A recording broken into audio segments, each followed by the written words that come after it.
Assalamualaikum warahmatullahi wabarakatuh. Kami dari kelompok 3 yang beranggotakan saya, Mbak Astri dan Mas Adam akan mempresentasikan hasil diskusi kami. Minta tolong Mbak Astri untuk share screen PPT-nya.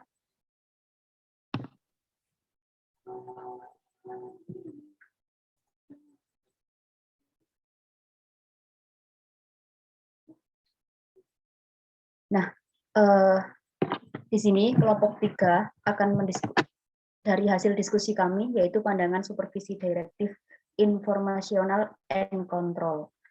Untuk pemateri pertama akan disampaikan oleh saya.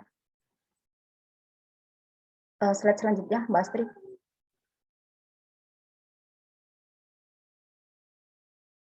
Baik, ini untuk peta konsep dari hasil diskusi kelompok 3, yang mana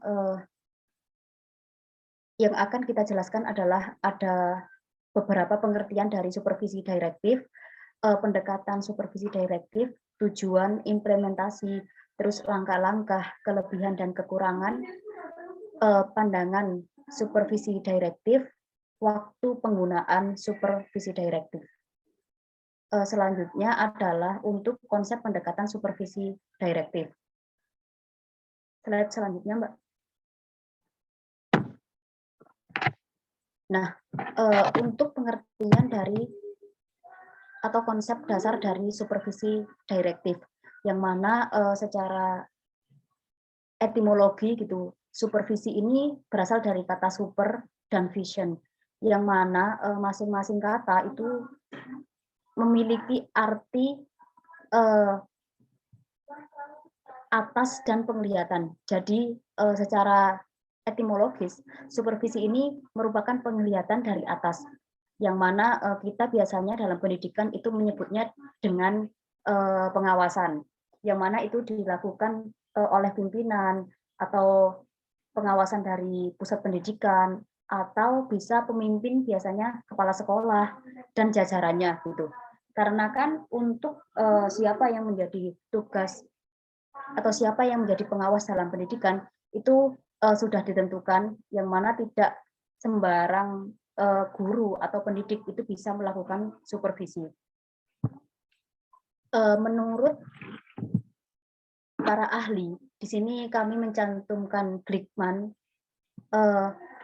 supervisi direktif ini memiliki pengertian yang mana adalah sebagai supervisor kita menjelaskan, menyajikan, mengarahkan, memberi contoh, menetapkan tolak ukur, menguatkan. Nah, pada pendekatan ini supervisor itu mengarahkan kegiatan untuk perbaikan pengajaran dan menetapkan standar perbaikan. Pengajaran dan penggunaan standar tersebut harus diikuti oleh guru. Jadi tanggung jawab proses sepenuhnya berada di tangan supervisi. Sedangkan tanggung jawab guru rendah. Nah, artinya adalah begini, perannya supervisor dalam pendekatan supervisi direktif ini lebih berperan gitu daripada gurunya. Yang mana kan kalau biasanya supervisi ini kita evaluasi di akhir, dan di pendekatan supervisi direktif ini pengawas atau supervisor itu lebih memberikan perbaikan kepada guru dalam proses pengajaran. Jadi memberikan ide, memberikan metode, memberikan cara. Pengawas memberikan proses perbaikan untuk pengajaran dalam pembelajaran guru dan peserta didik. Nah, itu pendekatan supervisi direktif, yang mana peran supervisor dalam pendekatan supervisi direktif. Selanjutnya, Mbak Astri.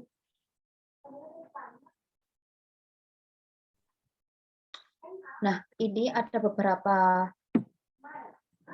ahli yang mana mengatakan bahwa yang pertama adalah Harry.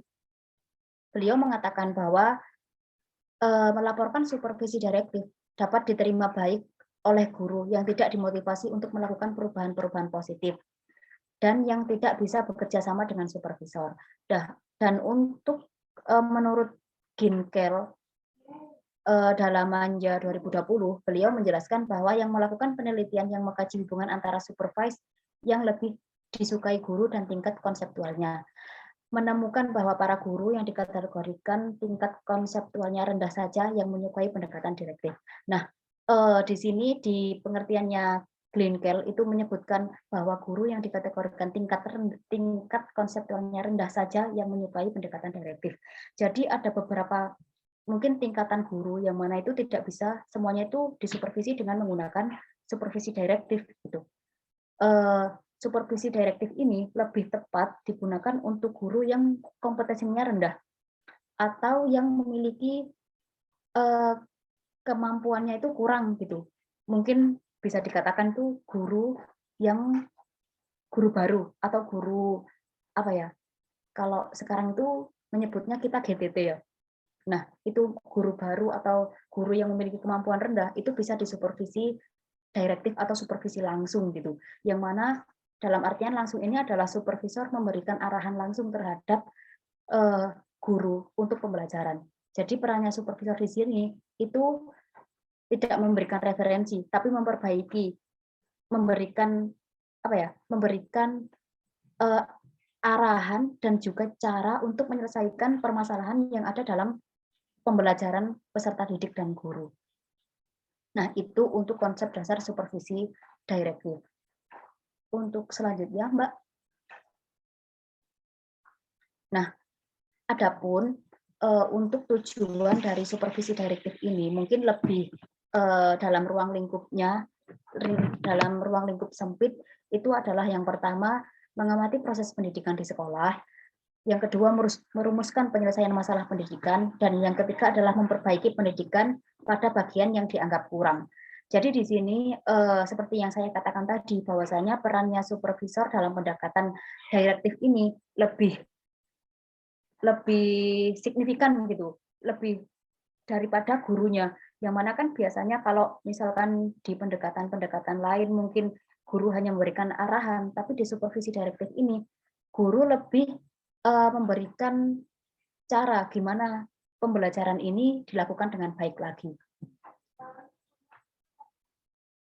Karena kan supervisi ini dilakukan kan untuk memperbarui atau memperbaiki pengajaran yang dilakukan oleh guru gitu ya. Tetapi supervisi direktif ini atau supervisi langsung ini di situ supervisor benar-benar harus memberikan cara untuk menyelesaikan pembelajaran yang terjadi atau permasalahan yang ada dalam guru untuk peserta didik gitu. Untuk selanjutnya, Mbak.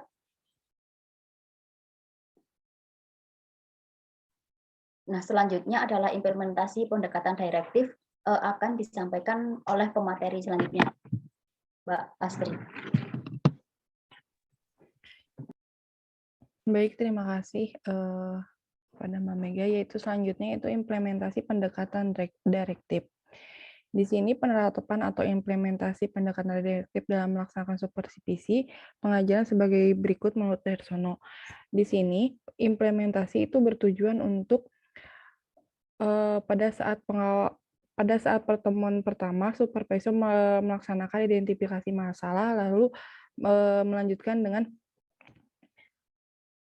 kegiatan-kegiatan seperti mengumpulkan data dan tindakan langsung kepada guru tersebut.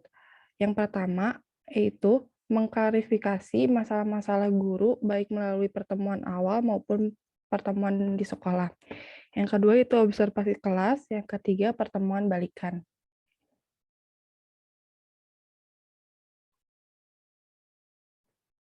Selanjutnya di sini langkah-langkah pendekatan supervisi direktif.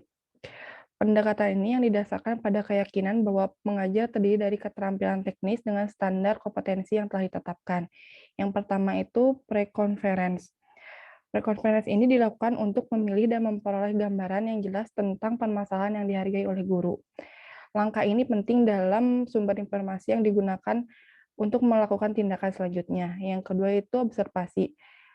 Observasi di sini yaitu supervisor mengamati perilaku peserta dari awal sampai akhir. Yang ketiga itu analisis dan interpretasi. Data dari hasil observasi kemudian diolah lalu dibuatkan tabel yang hasilnya akan menunjukkan perilaku peserta sehingga data tersebut dapat dianalisis dan diambil kesimpulan. Yang keempat itu post conference, itu mengatasi berbagai masalah yang dihadapi guru, menyajikan rencana perbaikan yang selanjutnya didemonstrasikan. Penetapan jadwal observasi berikutnya adalah setelah demonstrasi dilakukan. Yang selanjutnya itu post analisis, di mana di sini itu evaluasi terhadap penerapan berbagai contoh yang telah diberikan supervisor dalam melaksanakan demonstrasi mengajar dan menetapkan program yang telah diambil. Selanjutnya yaitu kegiatan selanjutnya itu diskusi, di mana diskusi ini merupakan tahapan terakhir pada pendekatan direktif. Yang pertama itu menjelaskan berbagai masalah guru, kedua menampilkan ide-ide, ketiga mengarahkan dan memberikan petunjuk kepada guru, keempat mendemonstrasikan kepada guru dengan cara mengajar yang baik, yang kelima menstandarkan tolak ukur yang digunakan dalam perbaikan, yang keenam itu meyakinkan untuk menguatkan dengan berbagai cara untuk memberikan dorongan psikologis. Di sini juga ada kelebihan dan kekurangan dalam pendekatan supervisi direktif. Bisa dilihat itu kelebihan yang ada dalam supervisi direktif itu pendekatan itu meskipun supervisi bersifat direktif terhadap guru tertentu, bagi para guru baru pendekatan ini dianggap lebih baik karena biasanya lebih tekun memperhatikan penampilan pengajaran. Jadi supervisi direktif itu kelebihannya itu adalah dapat mengamati kelebihan dan kekurangan yang dimiliki oleh guru tersebut. Di sini ada kekurangannya sendiri, yaitu pada tanggung jawab, di mana pada pendekatan supervisi direktif hampir sepenuhnya tanggung jawab pada supervisi, sedangkan tanggung jawab guru sangat ringan. Pola ini dianggap kurang efektif dan mungkin kurang manusiawi, karena para guru tidak diberikan kesempatan untuk mengembangkan kemampuan dan kreativitas mereka. Di sisi lain, pendekatan direktif itu menguntungkan untuk guru untuk lebih mengeksplor kemampuan dan skill kemampuan guru, tapi di sisi lain guru adanya kontrol supervisi untuk menahan kemampuan guru yang dimiliki. Selanjutnya akan dijelaskan oleh Mas Adam. Silakan. Baik, terima kasih waktunya. Slide berikutnya, Mbak.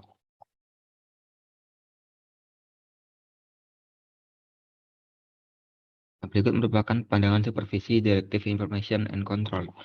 Pendekatan ini dibedakan menjadi dua, yaitu seperti tertera pada slide, ada pendekatan Directive Information dan Directive Control. Directive Information sendiri merupakan pengawas menjadi informasi utama dan memberikan guru dengan pilihan terbatas. Sedangkan untuk Directive Control, pengawas memegang penuh kendali terhadap pilihan guru dalam pembelajaran. Dari Mustafa tahun 2018. Oke, berarti seorang pengawas akan menjadi seorang informasi utama dalam mengembangkan kemampuan dari guru. Seperti itu. Kemudian next, berikutnya masih slide pada pandangan supervisi Directive Information dan Control. Pendekatan Directive Information Control, pengawas masih tetap mengambil peran yang sangat aktif dalam hal membingkai arah dan pilihan guru.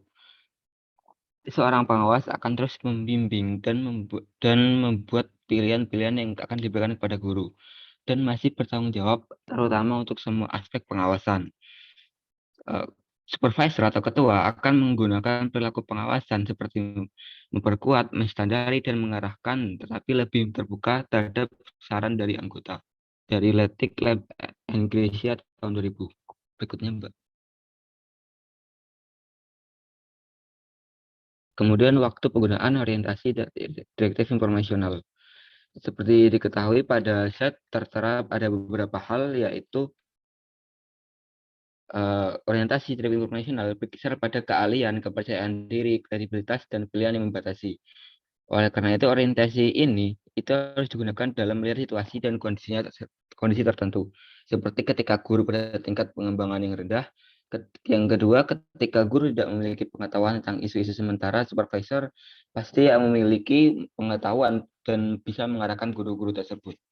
Kemudian yang ketiga atau yang C, guru merasa bingung, tidak berpengalaman, tidak tahu apa yang dilakukan, dan supervisor harus mengetahui praktek menuju keberhasilannya. Jadi seorang supervisor harus bisa benar-benar mengarahkan agar guru yang tidak berpengalaman, tidak tahu apa yang dilakukan, agar para guru tidak merasa bingung. Kemudian yang D, ketika supervisor mau mengambil peran sebagai penanggung jawab ketika guru memilih untuk mencoba. Jadi seorang supervisor harus berani untuk mengambil tanggung jawab ketika seorang guru memilih untuk mau mencoba dari yang telah dipilihkan dari supervisor itu. Kemudian yang kelima atau yang C, ketika guru percaya bahwa supervisor kredibel atau orang yang memiliki latar belakang dan bijak untuk mengetahui apa yang diucapkan dan dilakukan. Kemudian yang F, ketika waktunya pendek, tindakan yang jelas, cepat, konkret itu perlu diambil karena memang seorang guru pasti juga ingin segera mendapatkan jawaban dari seorang supervisor. Jadi tindakan yang jelas, cepat itu harus segera dilakukan. Kemudian next, Mbak. Berikutnya waktu penggunaan dari directive control. Sehubungan dengan perilaku direktif yaitu menimbulkan isu-isu kekuasaan, kehormatan, keahlian, dan hubungan garis komando. Kemudian perilaku dari directive control dapat digunakan ketika bertemu dengan beberapa hal, seperti ketika guru dalam kondisi perkembangan kemampuan dengan tingkat yang rendah. Artinya ketika guru itu membutuhkan seorang pembimbing atau seorang pemimpin yang dapat motivasi para guru. Kemudian yang kedua, ketika guru tidak punya kesadaran, pengetahuan atau kemauan untuk melakukan hal-hal yang dianggap penting oleh supervisor dengan segala otoritasnya, yang dimana hal-hal yang tadi sesungguhnya berbuat baik pada murid, guru, dan komunitas sekolah. Kemudian yang C, ketika guru tidak ada keterlibatan dan supervisor terlibat dalam pelaksanaan keputusan. Jadi penggunaan yang ini diberlakukan kepada guru-guru yang pasif dan guru-guru yang kesusahan dalam menentukan keterlibatannya. Kemudian yang D, ketika supervisor berkomit untuk melakukan penyelesaian isu-isu sementara dan gurunya tidak memiliki keputusan dan tidak berkenan dengan guru yang lain, dan guru lebih suka supervisor yang membuat keputusan. Yang terakhir, ketika supervisor tidak punya waktu yang cukup untuk bertemu guru di saat-saat genting. Oke, berikut. Next, Pak. Oke, berikut merupakan presentasi dari kelompok 3. Terima kasih. Bila ada pertanyaan mungkin bisa dijabarkan. Saya kembalikan ke Mbak Mega. Baik, terima kasih untuk presentator hari ini. Selanjutnya mungkin adalah sesi tanya jawab yang mana kita bisa lakukan di grup WhatsApp. Terima kasih atas perhatiannya. Terima kasih partisipasinya untuk materi Mbak Astri dan Mas Adam. Kami akhiri. Wassalamualaikum warahmatullahi wabarakatuh.